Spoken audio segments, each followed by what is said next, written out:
Well, the first thing that comes to mind with persuasion is that there are two areas for which you should never have to verbally persuade.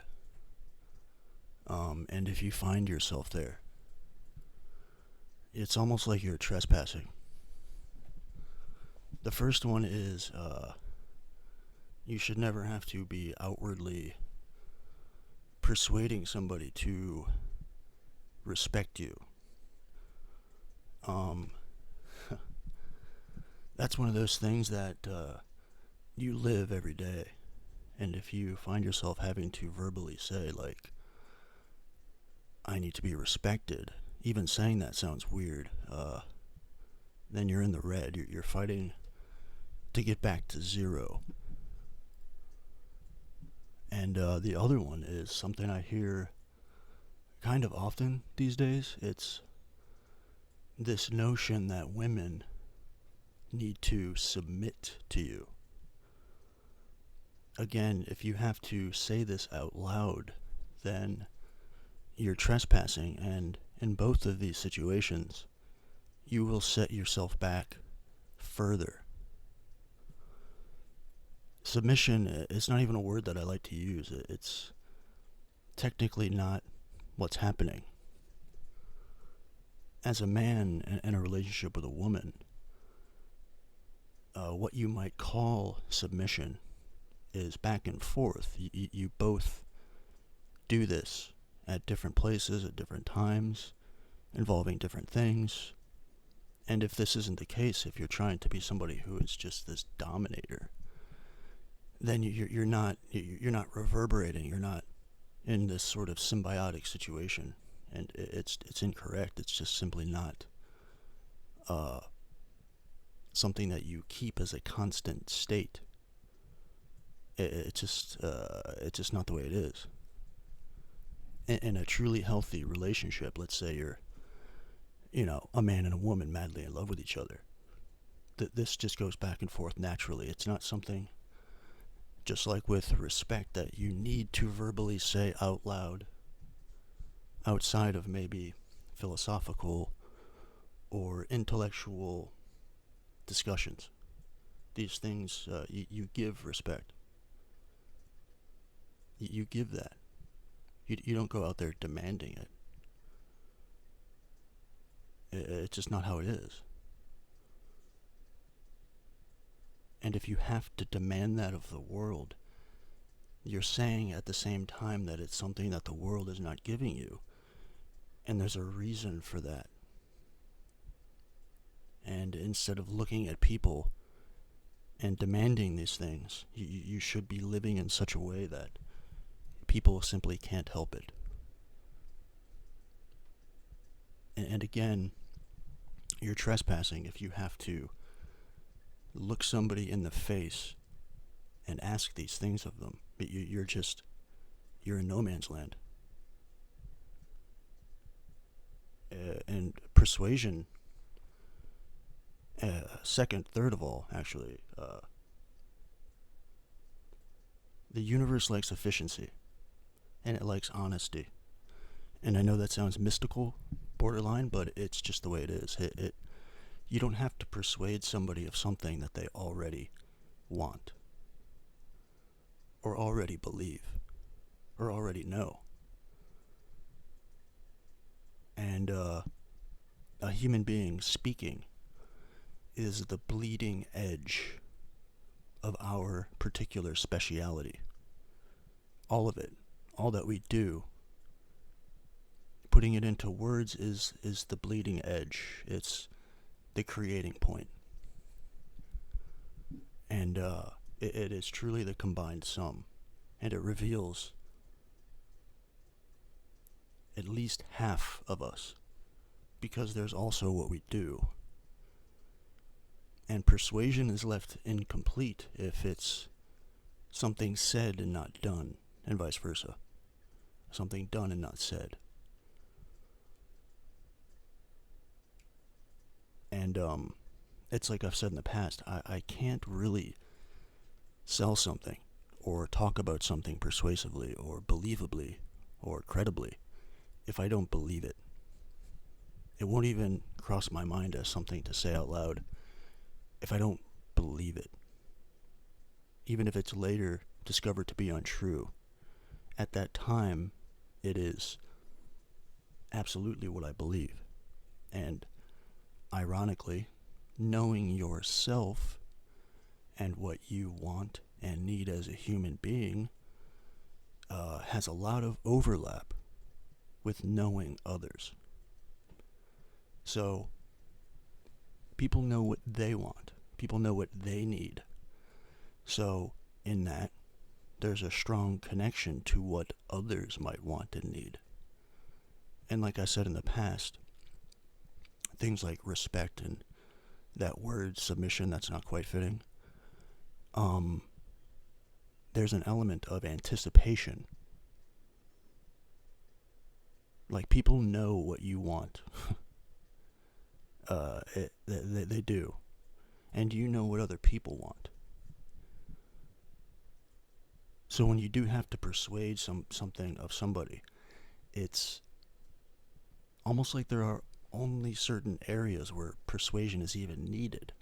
Verbal persuasion.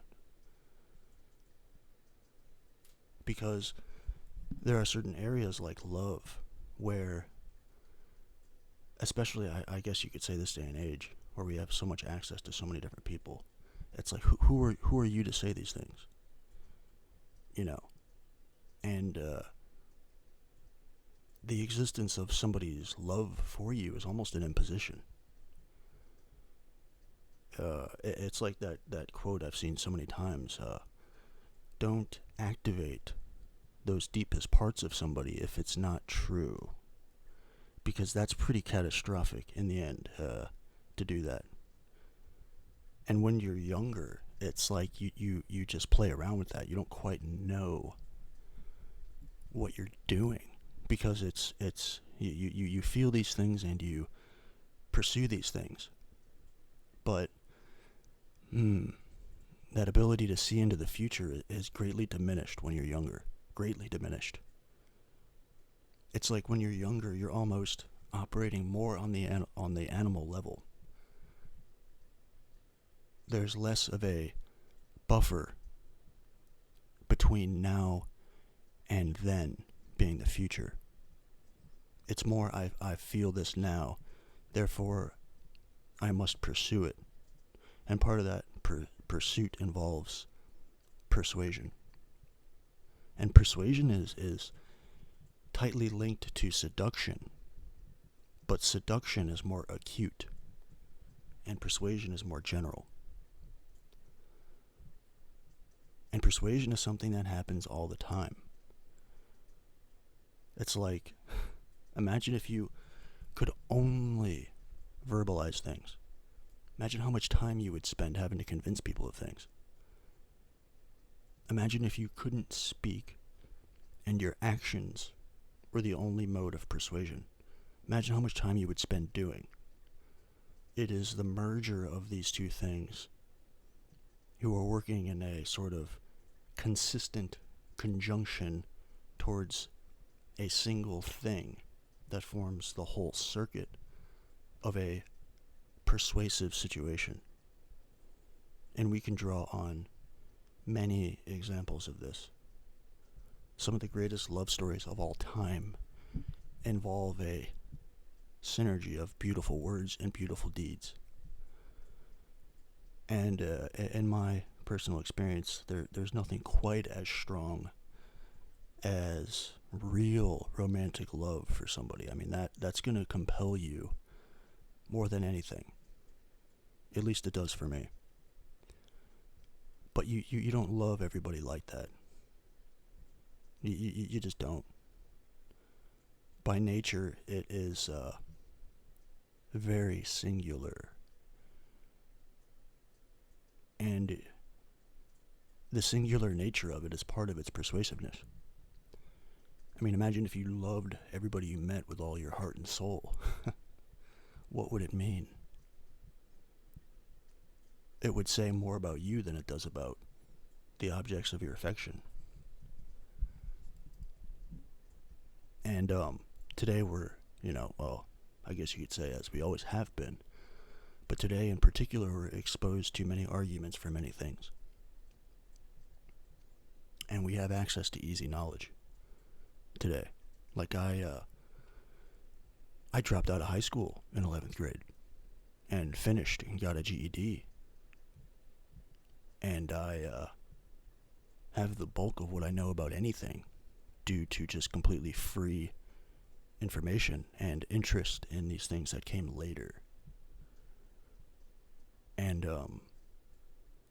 when it comes to subjects like this and any other subject, I don't even know exactly what I'm going to say. I don't know what I'm going to say next. Because these concepts are a feeling first. And it's a matter of chopping those feelings up into words and make them transmissible. And it ends up being this strange mix. You have to know the similar, correlating, peripheral arguments and information and events around the thing you're discussing, including the arguments against it. Because those will end up being blind spots if you don't know them. It's like your words are the blade, and your belief is the power, and your knowledge is the sharpness of the blade. It's hard to be persuasive when you don't know. And we aren't just these things that just recite information. I mean, that's boring. It is, and it's not to be vain or too shallow, but it really is just boring to just recite information. It's not really what we're after. And we would like to think, maybe, that these more superficial things aren't as important as they are, but they are. It's an unlikely situation that we would go to give a speech or to go in front of a group of people and try to persuade them on something while intentionally looking our worst. We always do the opposite. We always go looking our best. Our appearance has, of course, an innate tether to what it is that we're trying to do and trying to say. And it's true to say that somebody who is more pleasing on the eyes is also more pleasing on the intellectual sense. I mean, you can be completely ugly and, of course, say things that are absolutely resonant in every way. But on the whole, our appearance plays a role in our ability to persuade anybody of anything. Just as well in the romantic world. But it goes deeper than that because our appearance says quite a bit about our insides. What's going on the outside actually says quite a lot about what's happening inside. And vice versa. So, and this is something that you already know, you need to look your best. There's no reason to feel any kind of, delegitimizing sense of vanity. But at the same time, you can't just rely on that too much. Because there's so often the case these days where somebody looks pretty damn good, but they speak in circles. There's no meat on the bones of what they're saying, and you can tell so clearly. And it actually has the complete adverse effect, where it's complete window dressing, and it's not anything of substance whatsoever, and it's completely unpersuasive. And some people continue to do this over and over and over again. And at some point, you have to ask why. Like it becomes evident that there's something throbbing or radiating somewhere that they're almost trying to move our attention away from. At least that's kind of what it looks like to me. And as I said, you have to find a way to believe what you're saying. Otherwise, those words that come out will not hit their target. I mean, I think we've all met people who are maybe naive, who speak with such conviction, who are objectively absolutely incorrect. And the first thing that hits mind is, what information did they stumble across that has made them believe this thing so thoroughly, so as to broadcast it out loud, which, more than anything, distorts the public awareness on this or that. It confuses. Because there is something about one's belief or conviction that almost adds credibility in and of itself, even if what they're saying is completely wrong. And it's going to get at least somebody to say, wow, they really believe that they, they're really, they're zealots about this one, so it's got to be at least somewhat true. And we can almost equate that to the easy access we have to information, and at the same time, people with less than good intentions. And that's where the role of will comes in. And sometimes with love, that spark that lights in somebody else is lit heavily because of how much one of the two parties believes. But you really do have to believe, because that's how it is sustained over time, because life is full of small, seemingly insignificant moments where the truth might just be revealed. It might just have a chance to come out when your guard's down if you don't believe. Because like anything else, the things we believe are shown in time across the board in a way that is iterable. And there's definitely a difference between persuading somebody of something once versus persuading them every day. And if you believe it, like I said, the universe likes efficiency. If you believe it, then you don't really waste energy on persuasion, because it kind of comes out in everything that you do naturally. And in a way, you're casting spells. The human verbal capacity is, in a way, casting spells. Just the very act of saying something to somebody has made it slightly more likely than it was before. Because if that one person hears it, there's a chance they'll repeat it. Especially today, where everybody can be quote-unquote heard. It's a time of just massive societal shock to have everyone have access to everybody else all the time. I mean, imagine that. For the longest time, beliefs and different things could be almost self-contained within a geographic area.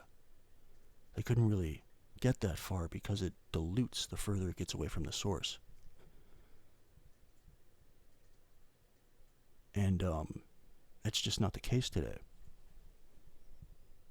And today, I've noticed, there has been a buildup of credibility across a huge number of institutions who have used that credibility to destroy themselves, to just say things that are untrue for so long for inferior aims. And they're going to have to start back over. It's like we think this line of credibility goes on forever, like a tidal wave, and keeps building and building, and you can just do what you want with it once you get the reins. But that's just simply not the case. It's just like any other form of motion. It will and can slow down if you misuse it. Especially something so low as politics. Politics is not a sacred realm by any means. It's a function of a healthy society, but it's not sacred. And we've run into a situation now where we have, let's say, elevated people for a while now, really since TV and radio have come about. I mean, there was an explosion after that of power acquisition for power's sake. And we have another wave of that because of this new medium. But in time, things tend to go back to the level of balance. And rhetoric, persuasion. We've come to a place where it's common knowledge to know that there's a low chance that somebody's going to both say something and do that thing, especially with politicians. And it's surprising to see when somebody says something and then does it. It really is an outlier situation. And as that becomes fashionable, you're not going to be able to survive in this era unless you do both. Because rhetorical ability, as powerful as it is, you can only do that for so long and dig yourself a trench into the negative while using the very same rhetoric to try to bring yourself back to zero and maybe into the green, even if you're lucky. You can only do that for so long. It costs so much energy. It's extremely inefficient. And reality will simply place forces on you that are entropic. It will simply spin you out of existence slowly but surely. And it does it retroactively too. It will take your legacy and lay the forces of entropy on it.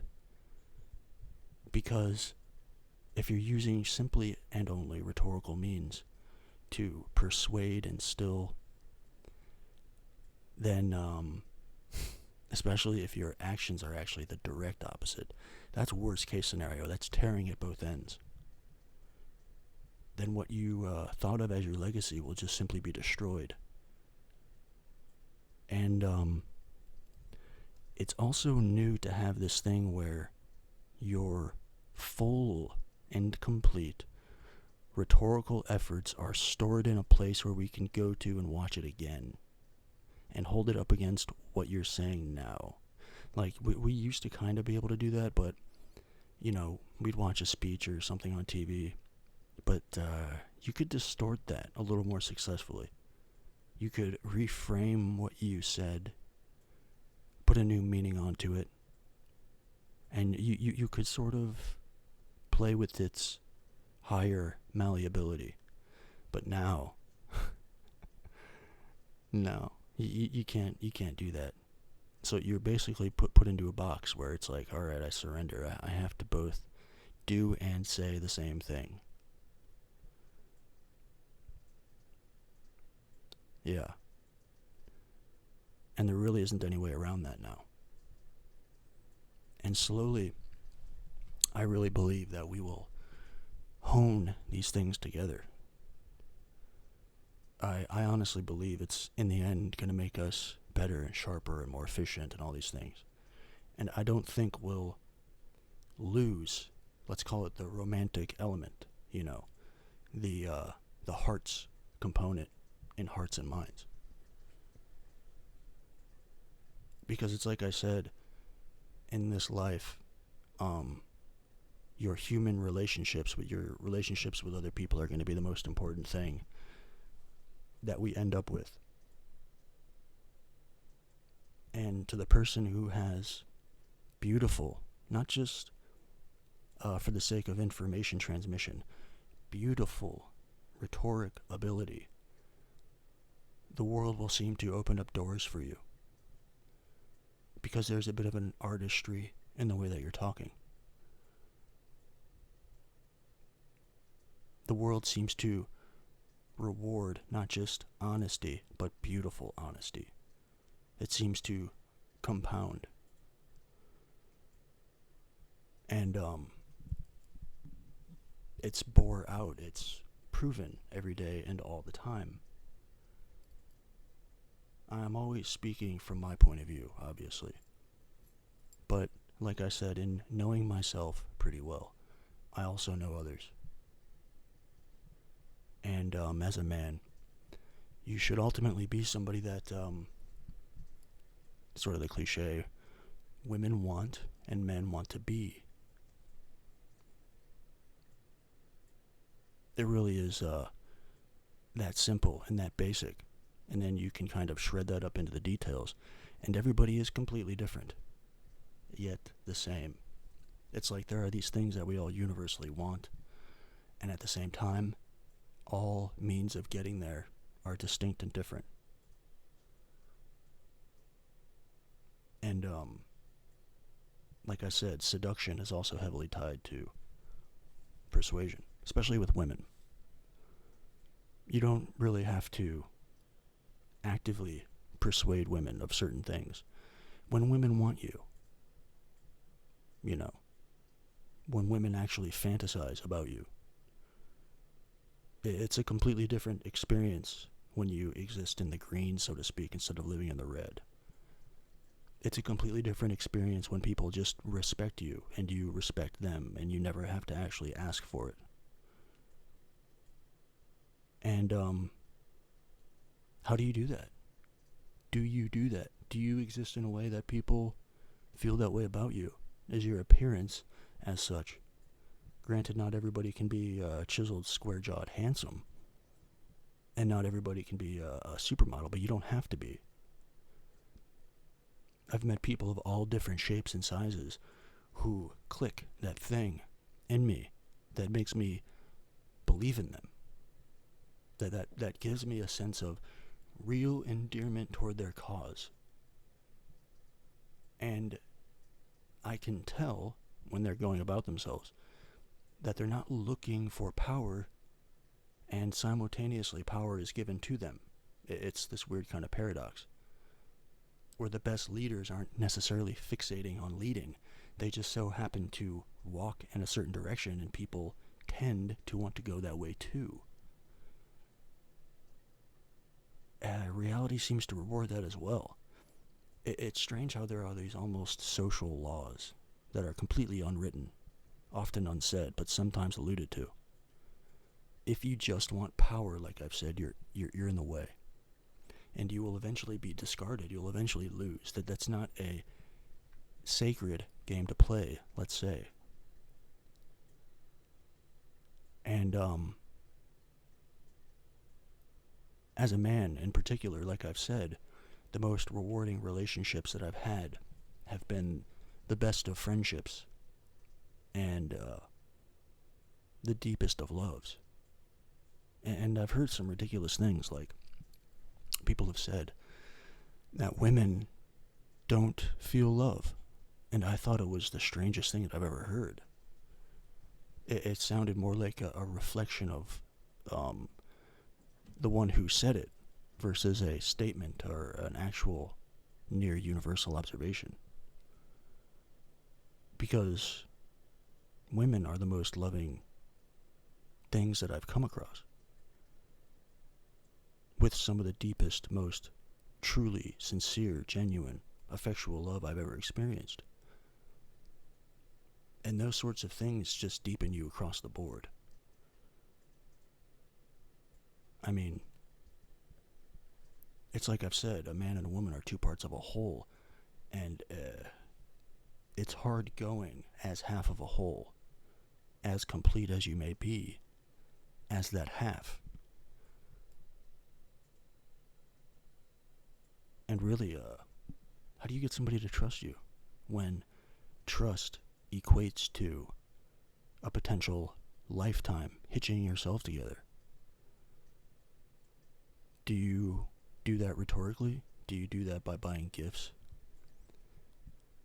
Or is there something else that's this kind of synergy of those two things, that when operating together, it's like I said, almost like casting spells,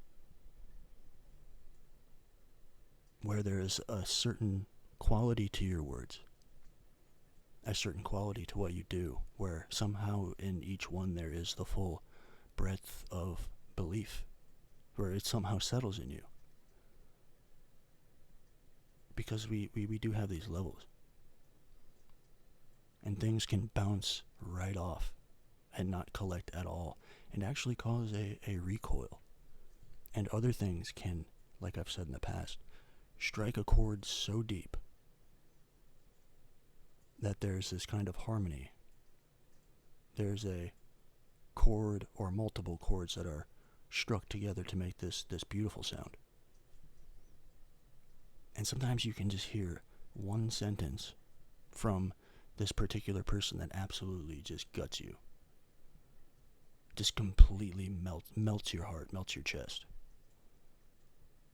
And if those words had come from somebody else, that they don't do that at all. It's interesting how there's this specificity to who we are as people and how we come together and all these things. The full interplay between a man and a woman is exactly like chemicals. And it's good verbiage to call it chemistry when two people have this thing. And it's like I said, it's not just the voice. The voice is the combined sum of all we know, all we believe. And it's not always so serious. It's not always like everything hangs in the balance for everything that's said. We're not always actively persuading. We're not always trying to get people to believe things. We don't always have this sense that if you don't believe this, there's something wrong. Actually, I would consider that the minority. For the most part, when you have a collection of people or two people together in the same place at the same time, there's an easiness. There's like I said, a symbiosis. And from the male to female point of view, you both do this thing that we might call submission, which is a term that I don't like, as I've said many times. You both, let's say, give in. And it has many different forms, commonly characteristic sometimes with the man and commonly characteristic sometimes with the woman. And it's like I've said, we have this animal half and this sentient half that work very, very well together. So, if you're a teacher, let's say, and you're in a school, and there's more than one teacher who teaches the same subject as you, what makes one teacher better than the other? Let's say 9 out of 10 recite that information in a black and white way, an almost robotic way. And one of those 10 has an absolute fascination with the subject. Let's say it actually goes beyond the classroom, and they have an interest in it in their day-to-day lives, and they see facets of it in their day-to-day lives. It's actually a part of them. Who's going to be the proper teacher of that subject? Who's going to make you believe in it? Who's going to hit that part of you so deep that you study hard, do well on tests, and actually find fascination yourself?